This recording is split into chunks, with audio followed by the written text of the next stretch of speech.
we had a couple of really key things working for us in that area. I will say John Naclerio is a producer there. He produced our first 2 records and 2 songs that we just put out a couple years ago. Not a recording. He did a bunch of stuff. He did the Audition, Polar Bear Club, Matchbook's early stuff. Like he did Early Armor for Sleep, Senses Fail. So like a lot of bands in that scene. If you went to Naclerio, he can make it sound really good. And if you were playing in those same scene with these other bands that were also recording with him, it was helpful to kind of have those connections and have that sound. And then we had the Chance in Poughkeepsie, which was it wasn't a pay-to-play venue, but you had to sell tickets if you were the opening act. You had to sell like 50 tickets. So sometimes if you didn't sell all 50 tickets, you paid out of pocket for those tickets that you could be on the show, play the show, and then, whatever you made in merch would go to reimbursing the band member who fronted the money. You know what I mean?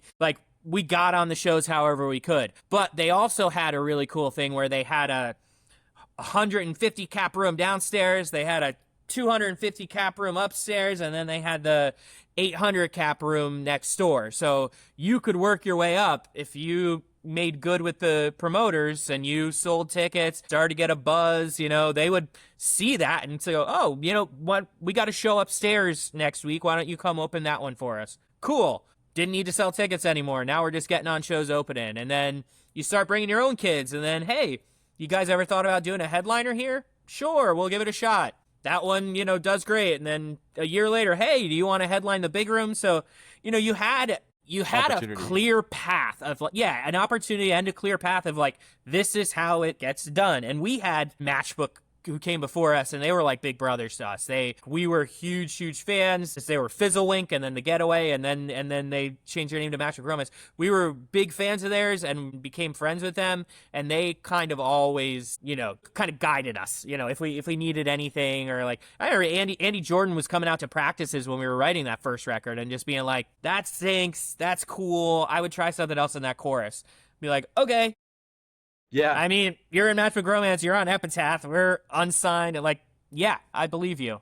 So it was really cool. We had a cool community. And then, like you said, Glamour Kills also came through, and that just blew things up because, the connections that they had with, and we all had with All Time Low and stuff. And then that got into, meeting Mayday Parade and all the other bands. Like, every tour we did with one of those bands, you just make more friends and meet new people. And we'd always bring them back to Poughkeepsie on tour. So, like, when a tour would come through, we're playing Poughkeepsie, and all our friends are going to be there, and everyone's going to go nuts, and we're going to have a blast. And then we had these parties after at the Econolodge, legendary parties. We would rent, like, a bunch of hotel rooms at the Econolodge, off of Route 9 in Poughkeepsie. Gross.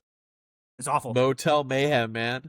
Oh, yeah. We have a couple really, really crazy stories. The morning of, we hung out there with them a bunch, hit the lights, Asteria a bunch. So, yeah, we had a cool little scene, but also, like, everybody there was working. Like, it was kind of like this magical moment where every aspect kind of lined up perfectly.